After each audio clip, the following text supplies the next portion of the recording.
মাননীয় স্পিকার, আপনাকে ধন্যবাদ। মাননীয় স্পিকার, আপনি লক্ষ্য করেছেন অন্য দাবির ক্ষেত্রে কিন্তু মাননীয় সংসদ সদস্যরা নিজেরাই আর্গুমেন্ট করেছেন। এই দাবির ক্ষেত্রে ওনারা কিন্তু পোশাক পরিহিত আইনজীবী হায়ার করে এনে উপস্থাপন করেছেন। আমি দেখেছি ব্যান্ড, ওনার এখনো ব্যান্ড আছে, খেয়াল করেছি আমি। সুতরাং আমাকে একটু রয়েস হয়ে বুঝে শুনে উত্তর দিতে হবে মাননীয় স্পিকার।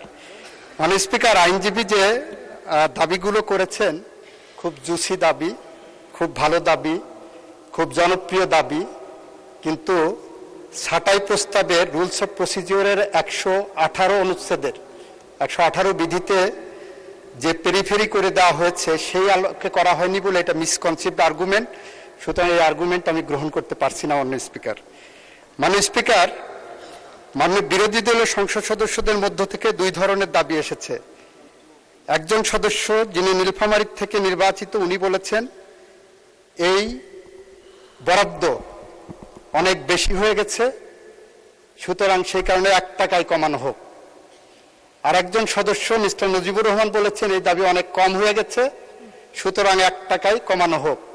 আমি বাণিজ্য মন্ত্রীর সাথে কণ্ঠে কণ্ঠ মিলিয়ে বলতে পারি, একটা ফু দিয়ে দেন, তাহলে 1 টাকা দিয়ে গোটা আইন বিভাগ চলবে।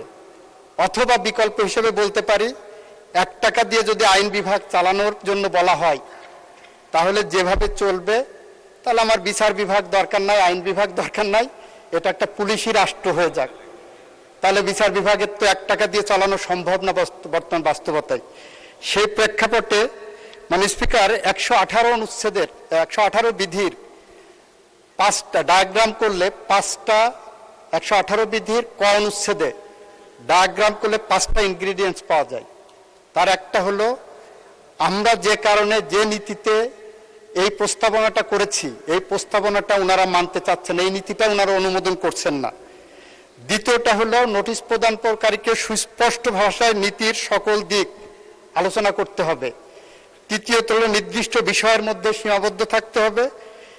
চতুর্থত, পঞ্চমত হলো বিকল্প নীতি অনুসরণের পরামর্শ দিতে পারেন ওনারা, কিন্তু ওনারা 1 টাকায় কমিয়ে 1 টাকা দিয়ে গোটা আইন বিচার বিভাগ কিভাবে চালানো সম্ভব সে ধরনের বিকল্প নীতি আমাদের সামনে উপস্থাপন করেননি মাননীয় স্পিকার। সেটা যাই হোক মাননীয় স্পিকার, এই টাকাটা আমাদের বিচার বিভাগ চালানোর জন্য অপ্রতুল হলেও এই 2030-এর জুন পর্যন্ত এই টাকার বিকল্প আমাদের সামনে কোনো উপস্থাপনা আমাদের নাই বলে এটাকে অনুমোদন করার জন্য আমি আপনার মাধ্যমে সংসদের কাছে উপস্থাপন করছি এবং ছাঁটাই প্রস্তাবটি নাকচ করার জন্য আহ্বান জানাচ্ছি।